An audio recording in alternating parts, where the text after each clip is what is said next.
అందరికి నమస్తే. సర్పంచ్ ఎలక్షన్స్లో ఏం చేద్దాం? ప్రభుత్వం ముందు 2-3 ఆప్షన్స్ ఉన్నాయి. ఇప్పుడు సుప్రీంకోర్టుకు పోవాలనా, లేకపోతే ఇక హైకోర్టు చెప్పేసింది, హైకోర్టు క్లియర్ చేసేసింది, మీరు పెడితే పెట్టుకోండి ఎలక్షన్స్, మేము ఎలక్షన్ ఆపలే, మేము జస్ట్ రిజర్వేషన్ విషయంలో మాత్రమే మా అభ్యంతరం చెప్పినాం, మీరు రిజర్వేషన్ తగ్గించుకొని 50% రిజర్వేషన్ లోపల చేసుకొని రిజర్వేషన్స్ మొత్తం కలిపి మీ లెక్కలు మీరు చేసుకోండి అని. దీనిలో ఇప్పుడు ఏమైందంటే పాత పద్ధతిలో వేసుకోమని చెప్పింది హైకోర్టు. పాత పద్ధతి అంటే కేసీఆర్ చేసిందే. కేసీఆర్ కూడా సేమ్ బీసీలకు 34% రిజర్వేషన్ పెట్టి 15, 10, 25 ప్లస్ 34 మొత్తం 59% రిజర్వేషన్తోన ఎలక్షన్ పెడదాం అనుకున్నాడు. 2015 జోలి నేను చెప్పేది. అప్పుడు సుప్రీంకోర్టు అట్లా కుదరదు, ఇది కరెక్ట్ని చేయాలి. అప్పుడు హైకోర్టుకు అడ్డం పడ్డారు. హైకోర్టు సేమ్ ఇప్పటిలాగానే హైకోర్టులో అప్పుడు గోపాల్ రెడ్డి అని కాంగ్రెస్ లీడర్ వేసిండు, పిటిషన్ వేసిండు. ఆ తర్వాత హైకోర్టు కొట్టేసింది, సుప్రీంకోర్టు కొడితే సుప్రీంకోర్టు కూడా కొట్టేసింది.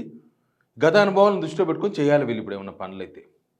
కానీ ఇప్పుడు కేసీఆర్ మోడల్, కేసీఆర్ ఏం చేసిండు, అసలు ఆ చట్టాల సవరణ అయ్యింది, ఇప్పుడు వీళ్ళు ఏం చేసే అవకాశం ఉంది, ఈ క్యాబినెట్ సమావేశం ఎందుకు, అన్ని విషయాల మీద మాట్లాడదాం. అంతకన్నా ముందు తెలంగాణ రాకముందు ఏమి రిజర్వేషన్ ఉండే, ఎందుకంటే చాలామంది ఊర్లల్లో నాకు వచ్చిన ఫోన్లు లేకపోతే నాకు తెలిసిన వాళ్ళతో మాట్లాడితే ఇప్పుడు ఎస్సీ ఎస్టీ బీసీ రిజర్వేషన్ ఇచ్చిన ఊర్లో వాళ్ళు ఇంకా ఏమనుకున్నారు తెలుసా, ఈ కాంగ్రెస్ లీడర్ లోకల్ లీడర్లు చెప్పే మాటలు కొన్ని ఉంటాయి, ఎమ్మెల్యేలో లేకపోతే ఓ స్థాయిలో ఉండే వాళ్ళు ఏం చెప్తారు వాళ్ళకంటే, ఏం కాదు, ఏం మారవు రిజర్వేషన్స్, ఒకవేళ పాత పద్ధతిలో ఎలక్షన్ జరిగినా ఏం మారదు, ఎస్సీ మారదు, ఇప్పుడు ఎస్సీకి ఎట్లుందో అట్లే ఉంటుంది, ఎస్టీకి ఏ ఊర్లో వచ్చిందో అట్లే ఉంటుంది, బీసీలకు సీట్లు తగ్గుతాయి, ఆ కొన్ని సీట్లు 7-8 గ్రామాలు జనరల్ అయిపోతే మిగతా బీసీ కూడా అట్లే ఉంటాయని ప్రచారం చేస్తున్నారు.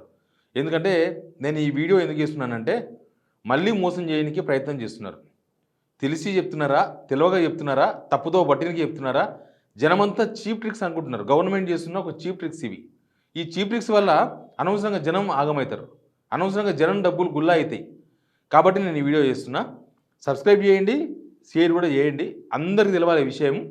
ఎందుకంటే పాపం మనోళ్ళే కదా, పోటీ చేద్దాం, అవకాశం వచ్చింది ఈసారి అని ఇప్పటికే డబ్బులు ఖర్చు పెట్టుకొని కింద మీద వాడి పొరలాడదాం, అవకాశం వచ్చినప్పుడు మనకి పోటీ చేద్దామని ప్రయత్నం చేస్తున్నారు, తప్పేం లేదు రాజకీయ ఆకాంక్ష ఉన్నప్పుడు.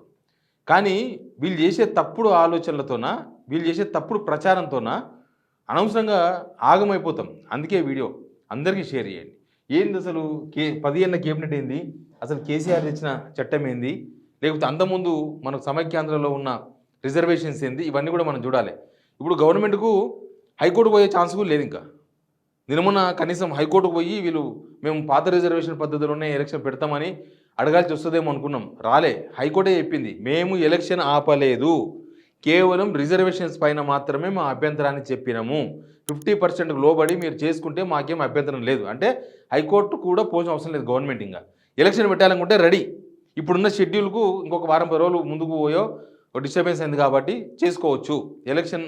వీళ్ళు గవర్నమెంట్ తప్పుడు గవర్నమెంట్ పేపర్లు, గవర్నమెంట్కి అనుకూలంగా ఉండే పేపర్లు, గవర్నమెంట్ మీడియా, గవర్నమెంట్లో ఉండే పెద్దలు వాళ్ళంతా ఇది హైకోర్టు ఎలక్షన్ ఆపింది, మొత్తం ఎలక్షన్ ఆపేసింది అన్నట్టుగా ప్రొజెక్ట్ చేసిండ్రు. కానీ అది కాదు, కేవలం రిజర్వేషన్స్ సవరించుకొని చేసుకోమని చెప్పేసింది. సరే, ఇప్పుడు అట్లా చేయాలంటే కూడా చాలా పని ఉంది. అయితే ముందు మనం 1995లో జరిగిన ఎలక్షన్ ఒకటి, మనం 1995లో వచ్చిన చట్టం గురించి గుర్తు చేసుకోవాలి. అప్పుడు చంద్రబాబు నాయుడు ముఖ్యమంత్రి అయ్యిండు, ఎన్టీఆర్ నాయకత్వం పోయింది, ఎన్టీఆర్ గవర్నమెంటే, ఎన్టీఆర్ దిగిపోయిన తర్వాత చంద్రబాబు నాయుడు ముఖ్యమంత్రి అయిన తర్వాత లోకల్ బాడీ ఎలక్షన్స్ రిజర్వేషన్స్ వచ్చినాయి. అప్పుడు చట్ట సవరణ చేసి సైకిల్ సిస్టమ్ అన్నమాట.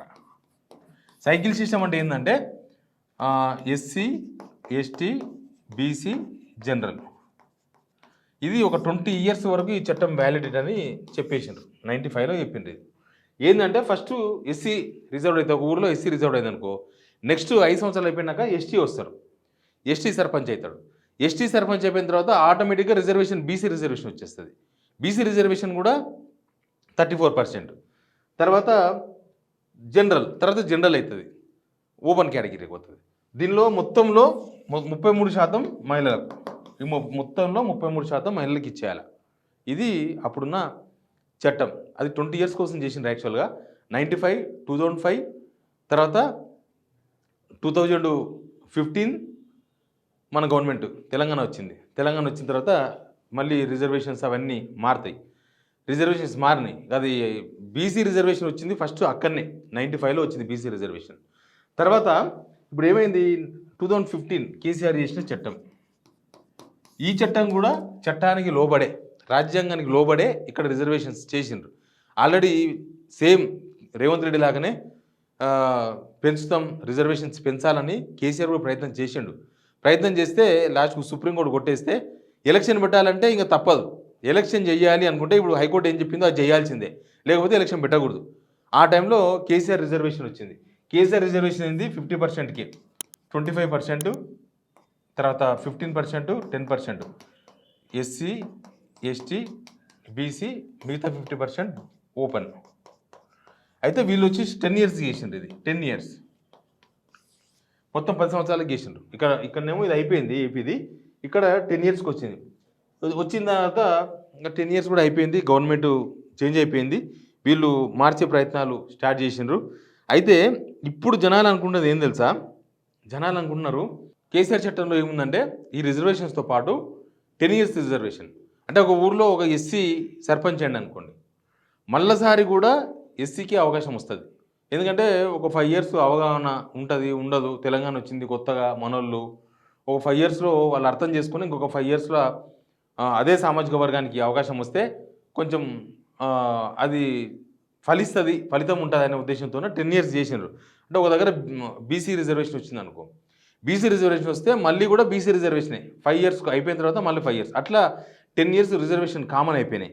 తర్వాత వీళ్ళు రేవంత్ రెడ్డి గవర్నమెంట్ వచ్చినాక కేసీఆర్ చెయ్యని పని మేము చేసి చూపిస్తాం, లోకమంతా ఒకవైపు, రేవంత్ రెడ్డి ఇంకొక వైపు, ఇవన్నీ స్లోగన్లు, వాళ్ళు ఇచ్చిన స్లోగన్లు.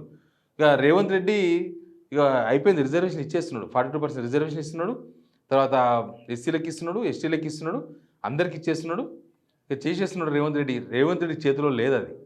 రేవంత్ రెడ్డి కూడా ఒక ముఖ్యమంత్రి, ఆయన కూడా రాజ్యాంగానికి లోబడే పనిచేయాలి. ఇప్పుడు ఏమైంది, స్టే ఇచ్చింది రిజర్వేషన్స్ పైన. యాక్చువల్గా వీళ్ళు ఇప్పుడు ఎలక్షన్ పెట్టాలంటే ఏం చేయాలి తెలుసా, మళ్ళీ వీళ్ళు కేసీఆర్ తీసుకొచ్చిన చట్టాన్ని మార్చారు కదా, మళ్ళీ ఆడికే పోవాలి, మళ్ళీ అదే చట్టం కాడికి పోవాలి, మళ్ళీ అదే చట్టం చేయాలి. చేసిన తర్వాత మళ్ళీ రిజర్వేషన్స్ తీయాలి. ఇప్పుడు చాలామంది ఊర్లలో ఉన్న చర్చ, అందరూ మాట్లాడుకుంటున్న మాటలు ఏంటంటే, నేను ఇందాక చెప్పినట్లుగా రిజర్వేషన్స్ ఒకవేళ ఎలక్షన్ ఎలాగాది పెట్టాల్సిందే కదా, ఎలక్షన్ పెట్టకుండా ఎన్ని సంవత్సరాలు ఉంటారు, పెట్టకపోతే వీళ్ళ కర్మ అది. కానీ ఎలక్షన్స్ ఇప్పుడు రిజర్వేషన్స్ సేమ్ ఏ ఊరికైతే ఎస్సీ వచ్చిందో ఏ ఊరికైతే ఎస్టీ వచ్చిందో అవి అట్లే ఉంటాయి. బీసీలకు 42% బదులు 25% పోతాయి. కాబట్టి ఒక 17 ఊర్లల్లో, ఇంకా 17 ఊర్లల్లో మారుతుంది ప్రతి దగ్గర. బీసీ వచ్చిన దగ్గర కొన్ని ఉంటాయి, కొన్ని మారుతాయి. 42 ఇచ్చారు కదా బీసీలకు, దానిలో 25 మంది అట్లే ఉంటారు, 17 మాత్రమే మారుతాయి. కానీ తప్పు, ఇప్పుడు రేవంత్ రెడ్డి చాలా పని ఉంది రేవంత్ రెడ్డికి చేయాల్సింది. రేవంత్ రెడ్డి మళ్ళీ ఇప్పుడు చట్ట సవరణ చేయాలి, ఆ ఎలక్షన్ జరగాలంటే చట్ట సవరణ చేయాలి. చట్ట సవరణ చేసిన తర్వాత ఇప్పుడు ఈ రిజర్వేషన్స్ కూడా ఉండవు. ఇంకా ఈ రిజర్వేషన్స్ మొత్తం మళ్ళీ మారుతాయి. ఇప్పుడు బీసీకి వచ్చిన దగ్గర బీసీకి ఉండదు, ఎస్సీకి వచ్చిన దగ్గర ఎస్సీకి ఉండదు, ఎస్టీకి వచ్చిన దగ్గర ఎస్టీకి ఉండదు. ఇదే సమాజంలో జరుగుతున్న తప్పుడు ప్రచారం. మీ రిజర్వేషన్స్ అట్లే ఉంటాయి, ఇట్లే జరుగుతాయి. కాదు, దుకాణం మళ్ళీ మొదటి నుంచి స్టార్ట్ చేయాలి, మళ్ళీ ఇప్పుడు కొత్తగా స్టార్ట్ చేయాలి. ఇప్పుడు వీళ్ళు చేసిన పనికి మొత్తం దుకాణమే మార్చాల్సి వస్తుంది. ఎస్సీ, ఎస్టీ, బీసీలు ఎట్లే ఉంటాయి అనేది మాత్రం తప్పుడు ప్రచారం. ఇవన్నీ అన్నీ మారుతాయి టోటల్గా. మళ్ళీ ఏ నుంచి జెడ్ వరకు అన్ని గ్రామ పంచాయతీలలో అన్ని సర్పంచులు, తర్వాత ఎంపీటీసీలు, జెడ్పీటీసీలు మొత్తం రిజర్వేషన్స్ అంతా కూడా మారుతాయి. ఇప్పుడు ఎస్సీకి వచ్చిన దగ్గర జనరల్ కావచ్చు, ఎస్టీకి వచ్చిన దగ్గర ఎస్సీకి కావచ్చు, బీసీ వచ్చిన దగ్గర ఎస్సీ కావచ్చు, బీసీ వచ్చిన దగ్గర ఎస్టీ కావచ్చు, బీసీ వచ్చిన దగ్గర జనరల్ కూడా కావచ్చు. ఇంకా కొత్తగా ఉంటుంది మళ్ళీ. ఇప్పుడు ఏ ఊర్లో అయితే పాపం ఎస్సీ వచ్చిందనో, ఎస్టీ వచ్చిందనో, బీసీ వచ్చిందనో అక్కడ ఉండే ఆశావాళ్ళు, యువకులంతా ఇంకా నాకు అవకాశం వచ్చిందని డబ్బులు ఖర్చు పెట్టున్నారో, అక్కడ ఆ రిజర్వేషన్స్ వచ్చే అవకాశాలు లేవు. మొత్తం మళ్ళీ చేంజ్ చేయాలి. తర్వాత మళ్ళీ రేవంత్ రెడ్డి గవర్నమెంట్ ఇది 10 years కోసం రిజర్వేషన్ చేస్తారా, 5 years రిజర్వేషన్ చేస్తారా అనేది చట్ట సవరణ చేసినప్పుడు మనకు అర్థమవుతుంది. వీళ్ళు అసెంబ్లీలో వీళ్ళు చేసిన చట్ట సవరణనే మళ్ళీ సవరణ చేసి మళ్ళీ వెనుకకు పోవాలి. మళ్ళీ వెనుకకు పోయి సేమ్ కేసీఆర్ ఏం చేసిండో అదే చేయాలి. యాక్చువల్గా వీళ్ళు చేసిన చట్టం వీళ్ళు మొన్న మార్చారు కదా, అది అక్కడనే ఉంది, గవర్నర్ దగ్గరనే ఉన్నది కదా. వీళ్ళు రిజర్వేషన్ క్యాప్ ఎత్తేసినామన్నారు. అది మొత్తం గవర్నర్ దగ్గర ఉంది. చట్టం కాలే. బిల్లుకు చట్టానికి చాలా తేడా ఉంటుంది. అసెంబ్లీలో ఏముంటుంది, ఎవరు ఎక్కువ బలం ఉంటే వాళ్ళు మందబలం హ్యాండ్స్ రేజ్ చేస్తారు, చేతులు లేపుతారు, అయిపోతుంది బిల్లు పాస్ అవుతుంది. కానీ ఆ బిల్లు చట్టం కావాలంటే ఖచ్చితంగా గవర్నర్ దాన్ని యాక్సెప్ట్ చేయాలి. తర్వాత గజెట్ విడుదల చేయాలి రాజ్భవన్ నుంచి. ఇవేం జరగలే. ఇది జరగకుండానే ఈయన జీవో విడుదల చేసిండు. అక్కడ వచ్చింది ప్రాబ్లం. కాబట్టి ఇప్పుడు ఒకవేళ అసెంబ్లీ పాత లెక్కల ప్రకారం చేస్తే ఇవన్నీ వేయాల్సి వస్తుంది. తర్వాత గవర్నర్ పంపించాల్సి వస్తుంది. మళ్ళీ ఇవన్నీ చేస్తే గవర్నమెంట్కి ఒక ప్రాబ్లం ఉంది. ఇప్పుడు గవర్నమెంటు పాత రిజర్వేషన్ పద్ధతిలో ఎలక్షన్ పెట్టాలనుకుంటే ఇక కొత్త రిజర్వేషను లేకపోతే ఇప్పుడు ఇచ్చిన హైకోర్టు ఇచ్చిన స్టే పైన కోర్టుకు పోయే అవకాశం, సుప్రీంకోర్టుకు పోయి చేసేది ఏమి ఉండదు. సుప్రీంకోర్టుకు పోతే ఏం కాదు. సుప్రీంకోర్టుకు పోతే వాళ్ళు కూడా ఇదే సిస్టమ్ ఫాలో అవుతారు. అందరికీ ఒకటే రాజ్యాంగం. ఒక రేవంత్ రెడ్డికి సపరేట్ రాజ్యాంగం ఉంటే మనం చేసేది ఏం లేదు. అందరికీ, అందరు పొలిటీషియన్స్కు, అన్ని కులాలకు, అన్ని మతాలకు, మనుషులందరికీ భారతదేశం అంతా ఒకటే రాజ్యాంగం, ఒకటే చట్టం ఉంటుంది. ఇలా హైకోర్టు స్టే ఇచ్చింది రిజర్వేషన్స్ పైన, సుప్రీంకోర్టుకు పోతే ఆడ కూడా ఏం జరగదు. ఆడ కూడా ఇట్లాంటిదే జరుగుతుంది. అనవసరంగా టైంపాస్ ముచ్చట ఏనికి మన గవర్నమెంట్ పోతే సుప్రీంకోర్టుకు పోవాలి. అంటే టైంపాస్ ఎలక్షన్ పెట్టకూడదు, ఇట్లా నాన్సాలే. లేకపోతే బీసీలు మమ్మల్ని తంతారు. ఇప్పుడు మనం కనుక ఇప్పుడు బీసీ రిజర్వేషన్ ఎత్తేస్తే 17% రిజర్వేషన్ తక్కువ చేయాలి కదా, ఎత్తేస్తే తంతారు. లేకపోతే ఇప్పుడు ఈ రిజర్వేషన్స్ మొత్తం మారుతాయి. ఈ రిజర్వేషన్స్ మొత్తం మారితే జనమంతా ఉల్టా అవుతారు. ఇట్లా ఎందుకంటే వీళ్ళు ఎంత లేట్ చేసే కొద్దీ వీళ్ళకి ఎలక్షన్ అంత లాస్ అవుతూ ఉంటారు. నిజంగానే అసెంబ్లీ ఎలక్షన్స్ అప్పుడు ఆ గెలిచిన 2 నెలలకో 3 నెలలకో ఈ లోకల్ బాడీ ఎలక్షన్ పెడితే 60-70% వీళ్ళకు అవకాశం ఉండేది, గెలిచే అవకాశం ఉండేది. అన్ని జెడ్పీలు, అన్ని ఎంపీటీసీలు, అన్ని సర్పంచులు. తర్వాత ఒక పార్లమెంట్ ఎలక్షన్ తర్వాత పెట్టిన ఒక 40% ఉండేది. మొన్న పెట్టిన 40% ఉండేది. ఇప్పుడైతే ఈ రిజర్వేషన్స్ మొత్తం తారుమారైపోయి మొత్తం ఈ చట్టం ఈ హైకోర్టు స్టే ఇచ్చిన తర్వాత ఎలక్షన్స్ మొత్తం రెడీ చేసేసి జనాలను తర్వాత ఎలక్షన్ రద్దు కావడం, ఇది రేవంత్ రెడ్డి గవర్నమెంటు చాదగంతనమే అనేది జనాల బాగా చర్చ ఉంది. మొత్తం వ్యవహారం అంతా ద సీరియస్ మ్యాటర్ను సిల్లీ చేసిండ్రు అనే చర్చ మాత్రం ఊర్లలో ఉంది. Please subscribe signal TV.